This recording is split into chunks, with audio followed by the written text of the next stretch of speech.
Hi, I'm Emily Andujo, and I'm here with. Maddox Lasadillo. So, Maddox, what causes your anxiety?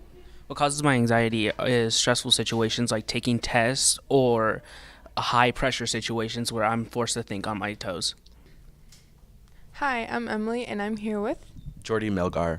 So, Jordy, what helps you cope with your anxiety? For me personally, I love like getting away from certain people or like just a group of people because it can be kind of, I don't know, overwhelming. So I like to get on that iPhone. I love to get on that TikTok, that Snapchat, that Instagram, social media, or like doing something that I personally like doing, like playing a video game or like playing with like a fidget toy or something like that. It helps a lot. Okay, great. Hi, I'm Diego Ruiz, and I'm here with. Carol Baez. All right, Carol. Why is it important to understand anxiety?